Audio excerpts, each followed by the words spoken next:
Very, very late on a Wednesday night. It's 8 minutes past 10. Both myself and Shelly were on our respective team calls tonight. Shelly was on, I believe, with Richard and Miriam Wado. Yes. I just finished up my team call with regional consultant Javier Heredia.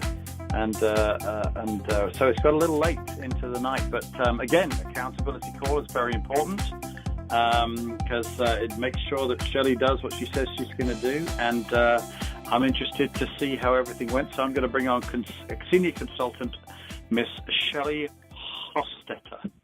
Oh, very good. How was that? Was that very better? Good. That was very good. I find it very hard to say your last name. I have this Hostetter. I say the H way too long because I'm thinking, okay, the S comes before it's quite the German. Yes. Right. Okay. Yes. Because I'm also tempted to say Hostetter, of course, which is also wrong. Yes. I don't want to do that. So anyway, welcome to the call, my lovely. Hopefully you had a super day, and I'm very interested to hear how things went. So how did they go? Well, not real grand, but I had one, the Landon that we had talked about. He is the racer, the little guy that was not interested at all when I first talked to him, and became a customer later.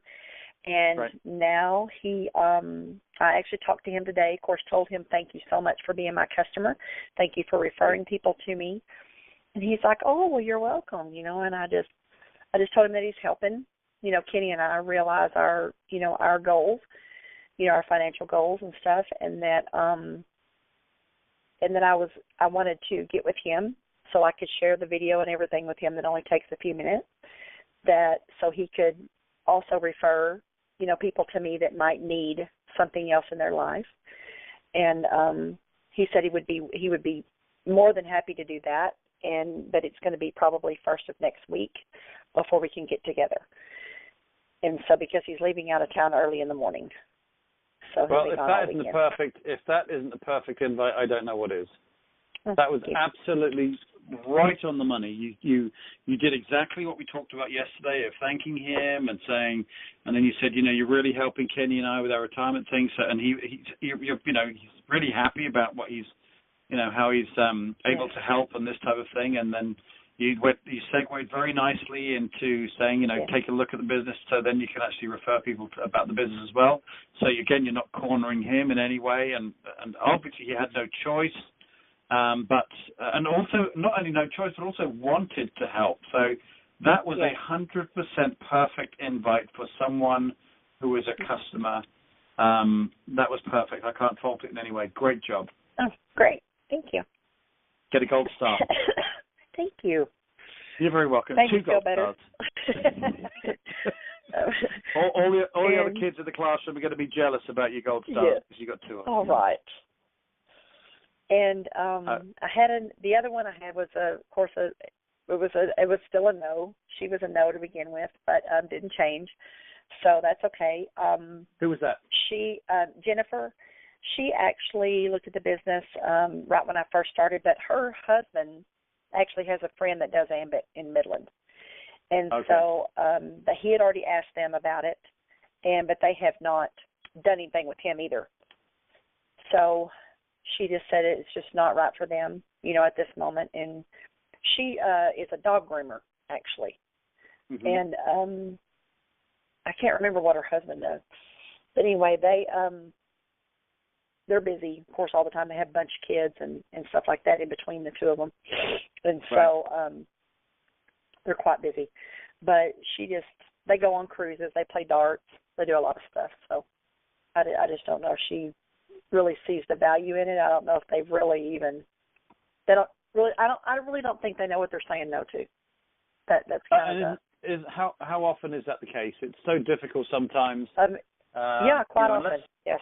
Yeah, unless someone has a really burning desire, sometimes if you're relying on them to at least see something to take a look, that's asking a lot. So sometimes the phrasing now she's already not tarnished, but she's obviously got a friend who's asking her. You've asked her twice now. So, but with some other people, sometimes you kind of have to slightly change the way you're creating the invite because Jennifer feels like, that you're asking her to join because obviously her friend obviously was asking her, or her husband's friend. And I think it's sometimes important to make sure you word your invite to make sure that you're just asking them to look.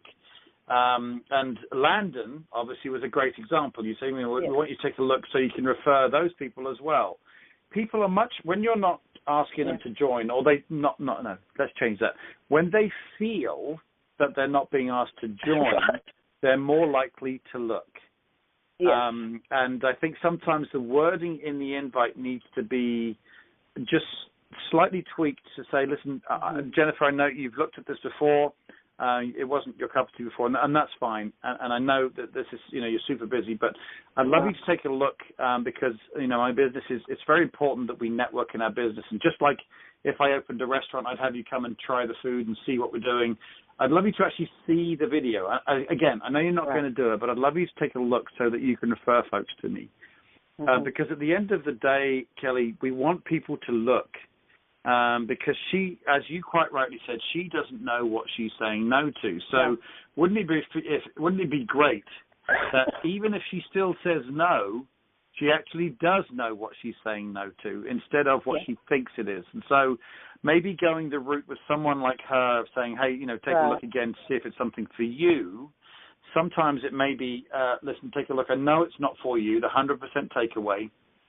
So that, again, you don't, get damaged with her turning you down again. So, look, I know it's not for you, but, just like as if I own a restaurant, I'd love you to come and eat the food there and try it out and tell your friends. I want you to take a look at this business. Exactly the same thing. Again, I know you're not going to, it's not going to be something you'll do yourself, but I'd love you to take a look so it'll be easier for you to refer to certain friends, friends and folks that et cetera, et cetera. So you can kind of turn, and then she at least looks. If she still says no, you can at least say, well, I know she knows what she's saying no to. So just maybe sometimes slightly couch the invite in a slightly different way. But again, that's kind of, 2020 in this particular case, knowing that when we know what her response is, then we can think, I wish I'd invited her this way. But again, that's the purpose of these calls, to get a coaching opportunity. So, all right. So, Jennifer's not. Is she a customer by any chances? No, they aren't even customers. Okay. No, not yet. Okay, I'm just having a slurp of my lovely cup of tea here. That's a great cup of tea. Yeah. All right, so that's Landon and Jennifer. Were you able to get to anything else today? No, I did. I called a couple of people back that I had called previously, and I still haven't gotten a hold of them. How many calls have you got into with them? How many voicemails? 3. Okay. Now, do you remember the training we did on that? Yes. Yes, I have it on the paper. Okay, so you know that the next one is the takeaway, because we don't want those names to hang around. Great. Right. Great. Okay. Yes. And I do have one down here I have a question about. I have a lady that she's a real estate agent. She has seen the business. She was somewhat interested because she knows a real estate agent in Abilene that she actually had got in contact with when her daughter moved there that has Ambit, and he actually refers it to his customers and stuff. Well, she was talking about doing it, but she doesn't want any kind of conflict of interest, stuff like that. And she was telling me she wanted to look at it again, but she doesn't know kind of how that would work out. And I don't either. Okay. So this is really easy. There is zero conflict of interest. Zero. Okay. And if she wants to sign up customers, if she's she's moving someone into a house and has an opportunity for a customer, now do you have more than 20 customers yourself? Yes. So she can sign them up under you. So they'll be under Shelly Hostetter's name. And then you can assign them back to her. Right. Okay. But when the customers get the bill, they'll have your name on it, not hers. Okay. So over and above that, no, as far from a conflict of interest, there's actually synergy in the business. As a real estate agent, my ex-wife, who's a wonderful friend of mine, is a real estate agent, and their business is up and down. When it's up, it's really up. I mean, you make great money as a real estate agent, but when it's down, it can be really down, and all you do is end up driving everybody all over the country for 3 months. And that does not make sense for any business person. And real estate people are business owners, and so they need to create a solid cash flow in their real estate business. And you could maybe elevate the business to a business conversation with her and talk about, steadying her cash flow. So when she has peaks and troughs in her income from a house sale and then no house sales, you can have a nice Ambit business that is a good, solid, steady stream of income during those, quiet and busy times. But more, as much as that, very often as a real estate agent, you're getting to meet people who are going through some kind of change, sometimes good, sometimes bad. It could be a situation where someone's downsizing, because the wife lost her job. What a great opportunity to say, well, look, get the house sale done, finished, done and dusted. But a lot about that couple now. You've been through hell and high water getting that sale closed for them. But you can say once it's all done, say, look, now the house sale's out of the way and this type of thing, I may have something that'll help your wife out, between now and the time when she finds some new employment. Give me your email address and I'll send you through some information, and just a nice gentle invite, which is a response to pain. I mean, I think a real estate agent is so well poised for building an Ambit business. You can do it maturely. You can do it without any conflict of interest and build it as a business with pure synergy alongside what you're doing. I think it's absolutely perfect for a business for her. And more than anything else, she should just take a good, solid look, and you should talk to her on a business level with her. Okay. Make sense? Okay, yes. No brainer. Because Absolutely. I actually have two that are really close. Okay, and as far as a three-way call for someone is see if you can get your executive consultant Ward Miller to help you out on a three-way with you. He's a real estate guy, super nice guy, very successful EC, good friend of mine, and would be happy to help you out. He's a great guy, so he would be great, and he could really put things in perspective for her. Right. Yeah, that would help because I want her to, understand that it's not. And I didn't think there was a conflict of interest that she was talking about. She didn't want them, I guess, to think that she's just selling them on everything. That, you know what I mean? No, and that's what I'm saying. Is it can be done entirely responsibly. When she moves them into the house, she can refer them to you to help them with the electricity, and then when you sign them up, you then transfer it back to her. That's invisible to the customer. But then more than anything else is once the sale is over and done and dusted, she can offer help. She's not trying to sell them anything. She's actually offering help to the wife who lost her job, to the guy whose hours have been cut back or hates his job, or to the guy who's disabled because of an injury. You're offering help. She needs to understand that she's not selling anything here.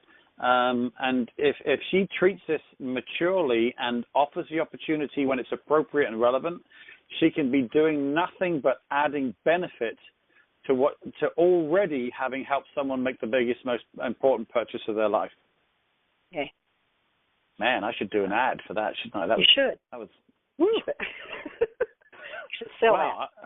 I want to join. I want to join again under myself. That was. So... I think I'll just join right back up. I got $75. I can do this. Although I am busy and I don't really know anybody, so I'm not sure if I'm going to. I'm not sure it's my cup of tea. Yes. But it may not be your cup of tea, but you might want to have a go. Look at you picking up the English accent. You little sausage, you. Now listen, if you start that, I'm gonna start talking like this and say, "Howdy, y'all. How y'all doing?" I loved it. I got to watch your segment on from Saturday online today. Oh yeah. And I loved it. I loved your, when you come out. Thank you very much. Just saying, they gave me hello. That's a half hour training. They gave me 10 minutes. Yeah. I really had to race through that. So I'm glad they recorded it so people could pause it. It was really good though. But right at the very beginning, I make sure everybody says hello there. Hello there. It's great to hear 300 people say hello there back to you. It's lovely. I really like it. Okay, so my lovely. Well, is there anything else we need to talk about this evening? I think we're good. I just need to get, a few more. I mean, I've got one guy that he's willing to have us look at his bills, and so I have him doing that. But he's an oil field. I don't think he's interested in the business, but I'm going to have him look just in case. I'm just going to tell him, hey, Larry, do me a favor and look at this for somebody you might know. Because I know I'm not a fan of the favor thing because it's not good for posture. I would say I appreciate you supporting my business, and I'd rather the word supporting my business than do me a favor. Do me a favor is a little bit like I did with Landon, self-deprecating, and we like to try and build posture, not bring it down. But whatever you feel most comfortable with is the most important thing. But definitely have him look at the business. I know. I mean, what I did with Landon today. I wrote it out this morning, and what I did with him today, it was perfect. I mean, he just went right into it. I'm like, yeah, I'll do that. Isn't it amazing when it's done right? It's so easy. I mean, it really is. And, I know. It's amazing. I definitely. Are you finding it? I've asked you this before, but are you still continuing to find the writing down really helps? Yes. Yeah, that's great. Yes. All right, my lovely. Well, I'll let you go this evening because it's past our bedtime. I've got to get my pajamas on, get my little teddy bear, my cup of hot cocoa. Well, if I have any more, I've just had a cup of tea. If I have another cup of hot cocoa, I'm going to be up all night in the toilet. Yeah. We were talking about that today. Yeah. When you get to a certain age, you can't be drinking after 9 o'clock. Cause let me tell you, every 3 hours. Girls, when you girls have had those children as well, I know that plays havoc on your bladder. Yes. This is true. All right, my lovely. Well, less of this bladder talk. And I tell you what, these people who listen to these accountability calls must be We'll have some pointers. We'll have some pointers for that tomorrow night. We'll address those issues. Yeah, we'll pull up WebMD up on Google and we'll start giving people suggestions as to what they can do about their bladder issues. Yeah. Oh my gosh, that's so funny. People are going to be listening to these accountability calls thinking, what the heck are they talking about? There's nothing to do with Ambit. They're talking about bladder issues. Well, you got to have something on the side. In between. Yes, you do. Keeps a little bit of entertainment. That's what I like. Maybe we should have a little sing-song halfway through. Yes. Anyway, so. Moving on. All right, my lovely. Yeah. Thank you so much for getting on the call again tonight, and I'll see you tomorrow night. Now, there are business presentations tomorrow night. I'm going to be at one of them, so I'll either speak to you before or after. Well, just text me whenever you're, just whenever. You got it. You got it. All right, thank you, lovely. Have a good night. Chat to you tomorrow. Too. Have a good day tomorrow, okay? Be good. Let's go get it, girl. All right, I will. All right, bye-bye. Good night.